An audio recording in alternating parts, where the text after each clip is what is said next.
Have you heard about this personal and professional podcast? Coaching in Session with your host, Michael Rearden.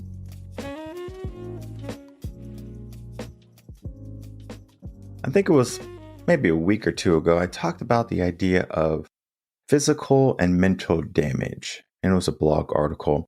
And I wanted to extrapolate some of the things I said there and talk about the difference between despair and mindset, because there is going to be a correlation to what happens with the mental damage, but not so much of the physical damage yet. Because the physical damage is going to be the deterioration essentially from us not taking action with the physical and mental damage.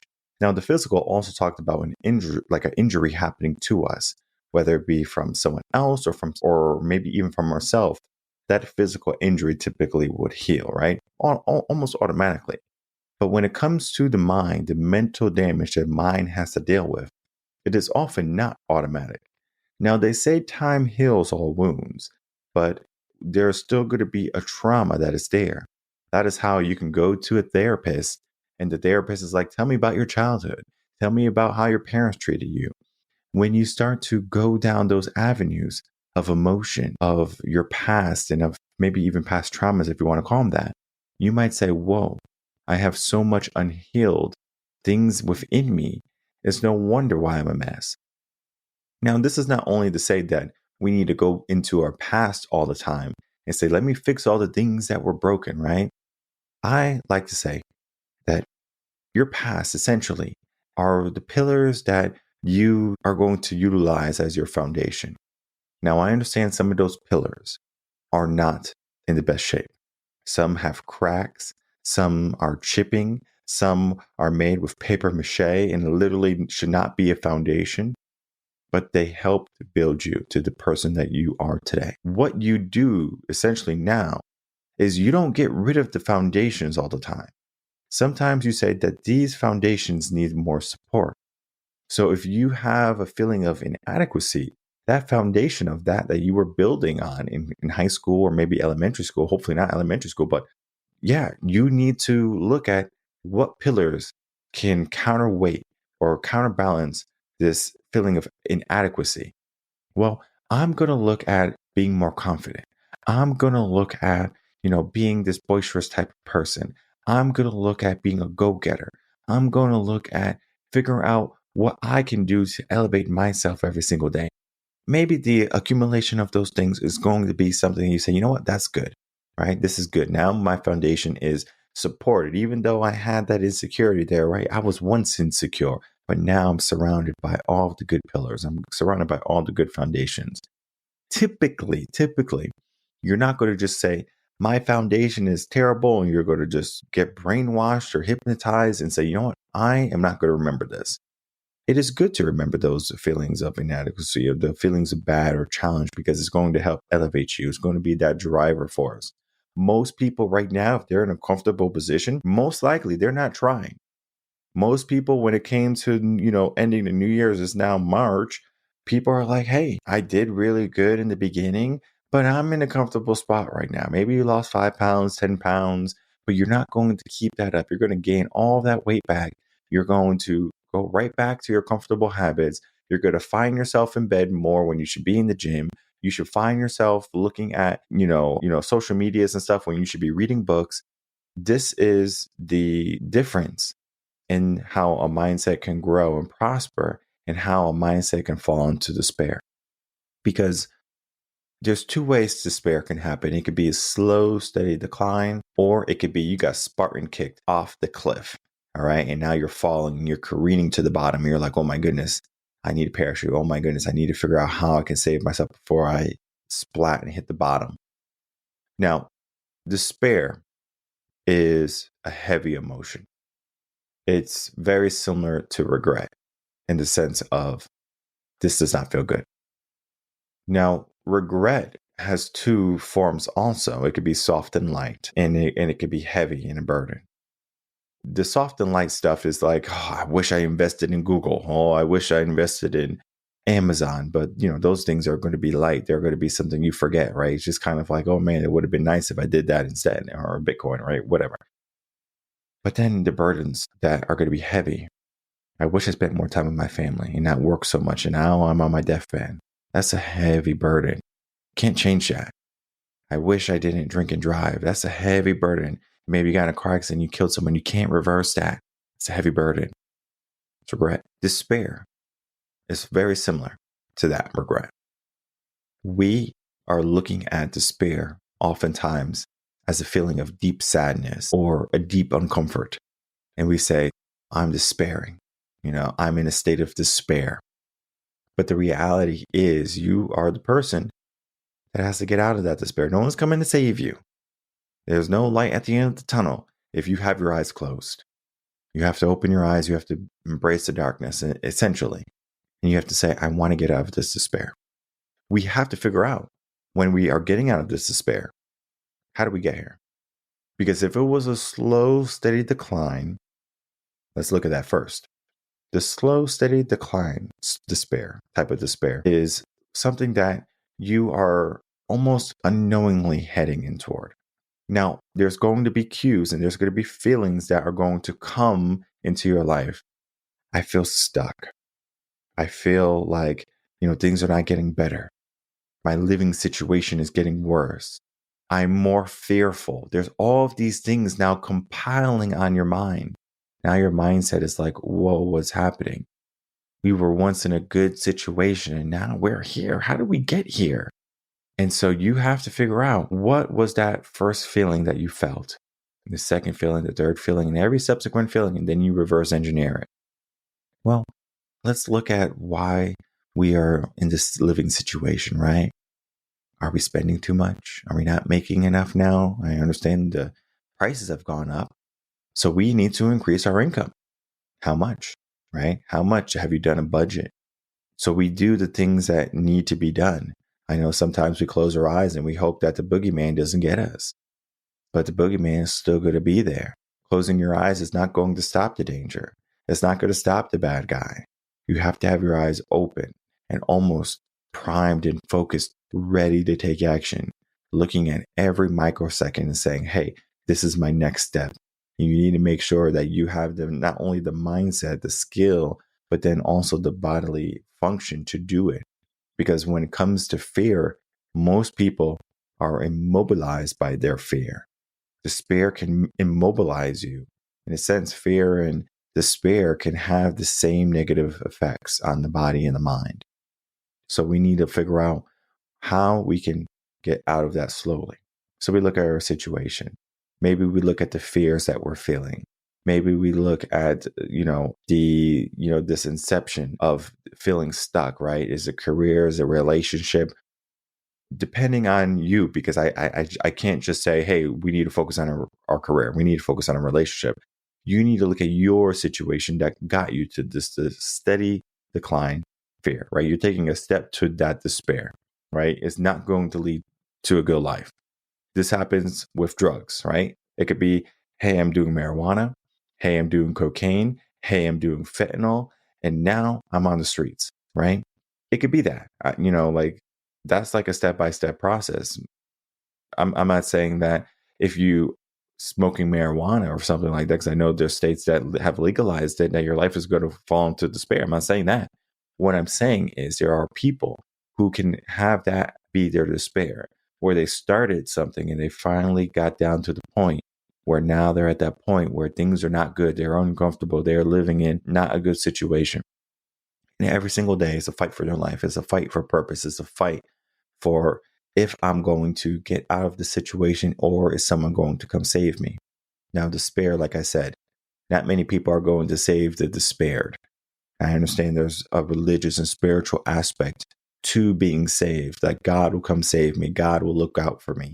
And of course, if you have that belief, if you have that, this concept of religion and spirituality, of course, lean into that, because there is a power in leaning into a higher power. But for the majority of people who are the main proponent and they understand that they are the proponent that's going to either make them or break them in life, they have to get out of that despair themselves. Now, again, there's tools. You can use religion as a tool. You can use journaling as a tool. You can use life coaching and mindset coaching as a tool. You can Figure out what tools you need in order to build your way up, scaffold your way back up from the bottom, to build the staircase that you need in order to get back to, a good place in your life. I say don't even stop there. Build yourself up to someone better, because despair can be a great thing. It could be a place where you're like, whoa, I have so far to go, but let me start the process. And when I'm starting the process, let me not stop the process. For the people who stop the process, it's easier for them to say, you know what?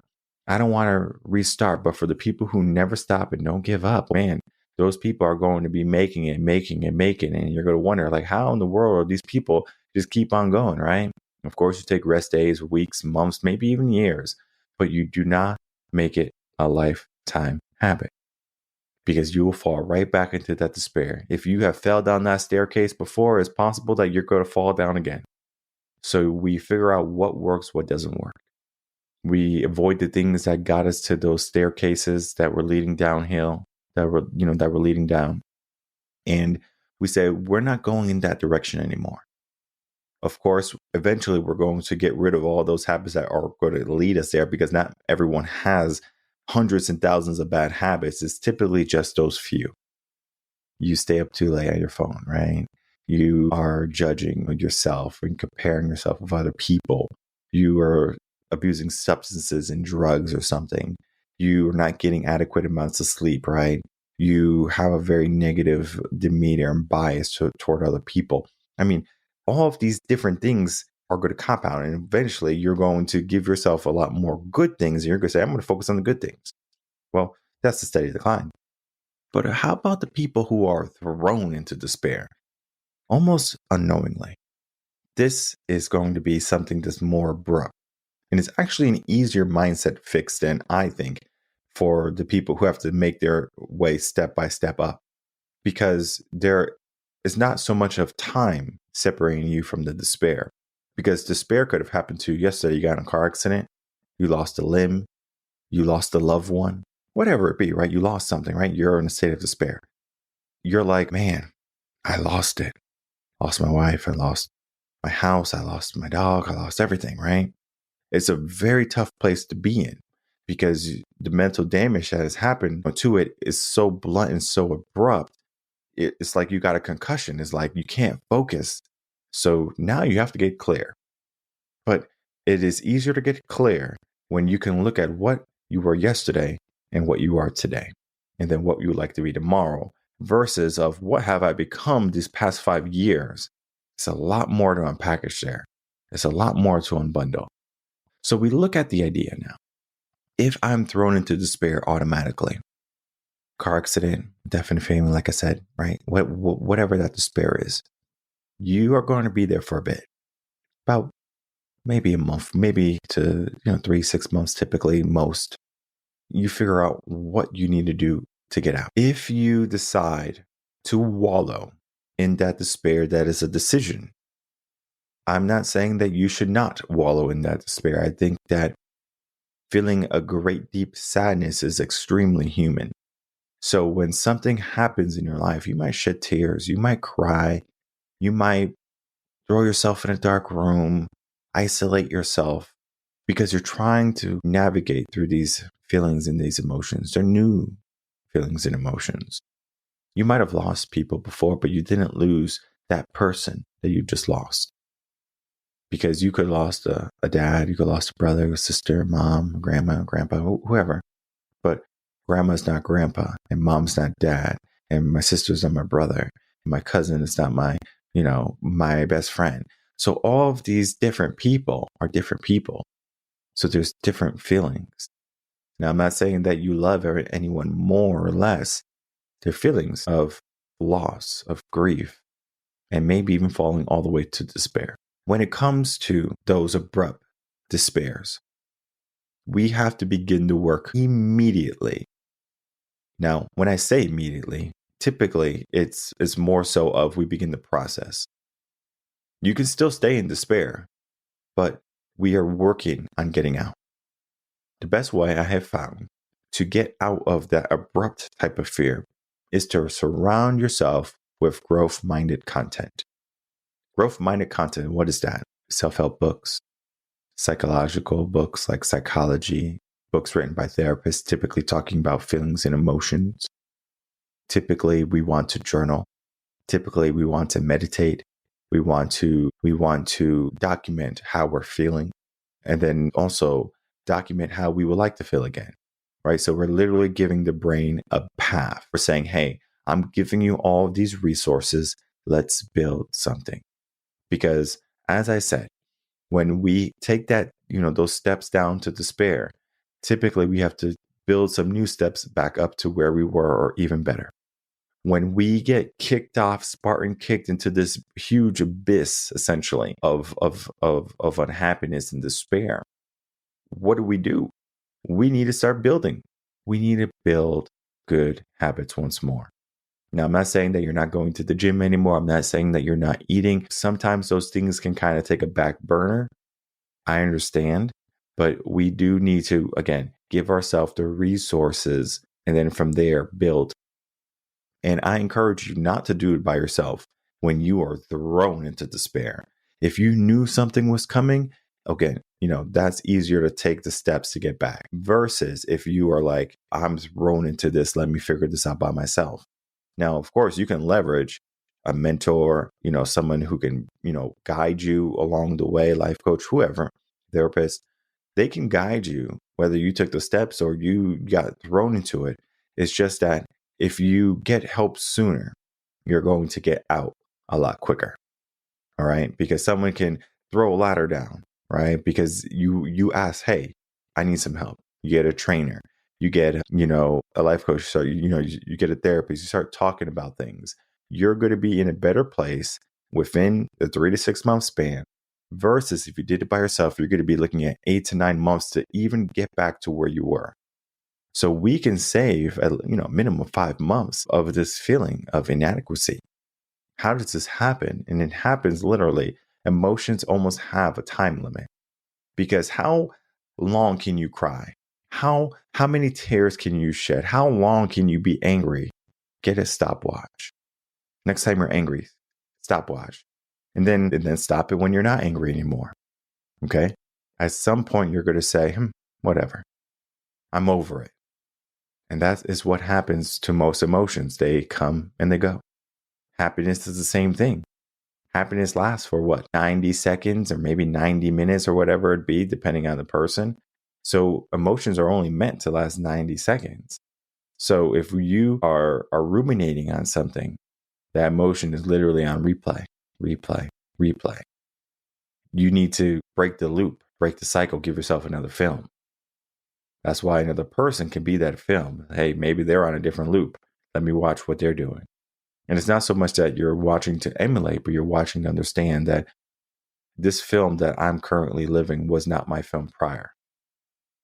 However, if I have a 5-year long film to look at, it's going to take a lot longer to go through it. So that's why people typically who are falling into that, that step-by-step, it could be drugs, alcohol, stuff like that. They have a lot longer journey, right? And they have a lot more relapses because they're like trying to make the way up and the journey is so long. Most people, they look at how far they have to go than how far they have come. So then they're like, whoa, I don't want to do all this work. That's why I say it's easier if you fall into despair to get out. Of course, you can get help both ways, but you are the main proponent at the end of the day. You have to be the person that says, I'm going to invest in a life coach, or I'm going to invest in a therapist. I'm going to invest time in going to these AA meetings. I'm going to do what they say. This is something that you have to do. Of course, there's going to be people who want to guide you and help you along the way. Essentially, you are the main proponent. You can go home and you can drink and you can come into the meeting and lie, but everyone there is going to know. They can see what's happening. It doesn't necessarily mean that you're a bad person. I don't think a person who's in despair is a bad person. You have to, understand that in life, there's going to be these moments of deep darkness. It's like you have day and you have night. Night's going to come even if you don't want it. Of course, there's certain parts in the world you can go to, and there's always sun, and you can, rotate where you go. So there's always sun. Maybe you say, I'm going to focus on the dark, and I'm only going to go to places that's dark. You're Batman or something. I was like, I wouldn't want you to do that because you need 5 minutes of sun every single day, number one. And then, of course, they talk about, the least amount of, people who get sun exposure, how they're more depressed because sun is making the vitamin D. And we need this in our life, right? So if we're not getting a minimum 5 minutes of sun a day, right, we got some problems.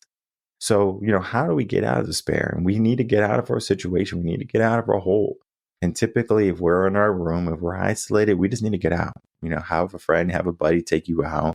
And you might not be happy that you're out, right? But you're out. And you do it little by little. It doesn't have to be big. You can have a breakdown when you're out. You can not be the same old person that you were. And it's okay, right? Understand that that is your journey at the moment. And then you are going to just allow time to do what it does. But you need to get out. Go for a walk. Again, change your situation. Go to the library. Go to a movie, whatever. You have to keep doing different things because it is easy to kind of curl up into a ball, fetal position and say, okay, no more. Leave me alone. Life doesn't leave you alone. Life is going to be there as long as you're here. And we get to choose. We get to make a choice. Do we happen in life or does life happen to us? If you are in a moment of despair or a time of despair, this is life happening to you. But then you get to get your payback. And the payback is going to be marvelous if you allow it to be. You get to happen once more to life. You get to show life what you want out of it. You get to create your meaning. You get to create fulfillment. You get to experience joy once more. So whatever you are feeling right now, whether it be a bundle of happiness, a bundle of sadness, whatever, maybe we can all go all the way down to despair. We can change our situation to something better because you could be happy right now, but I guarantee you could be happier, right? Joy doesn't have a cap. Just because I got a brand new house and a brand new car and I'm happy, I'm like, oh, I'm so happy. I got this brand new stuff. What if I gave you some more money, right? What if I gave you, a better lifestyle, better health? Maybe you have like some ailments going on. I said, you're healed now. Would you be in a better state? Yeah, of course, you're getting better. Things are coming and becoming better for you. It can always be better for you. I understand you can fall into that fixed mindset and say, things are not going to get better. Things are going to stay the same. But that is your lesser self talking. That's that despair talking. That's that negativity talking. We don't need it. We need you to be focused on the prime, what you can accomplish and what you will accomplish. So I always say you can go on that journey by yourself, but it's so much better with company. So recruit some friends. If you don't have friends that can be relied on in the sense of your journey and to get to a better life, lean on a life coach, a mentor, guide. If that's something that you can invest in right now, maybe a family member can help out. It could be a cousin. It could be a sibling, maybe even your parents. I understand sometimes, bringing family business into personal business might seem almost like, oh, I'm such a loser for asking for help. But you're not. You're actually maybe the bravest person I can say to be alive. Because if you can ask for help, then you understand that to be human is not to be by yourself. It's to, be in a community and to work in unison for better growth in your life. So reach out for help if you need help, but then understand that hand that you're reaching out was done because you decided to make a decision. You decided to make a change. You made the choice to ask for help because no one can try to grab your hand. If you're leaning back with all your weight and resistance, they're not going to be able to lift you up. You have to want it. And when you make that initiative, that initial step, that spark, whatever, the inception of you wanting for something different, that is when people can come help you. That is when people can save you, essentially. But it's not going to just happen magically. So whether you're a magician or not, you have to say, okay, this is no magic. This is me. This is real.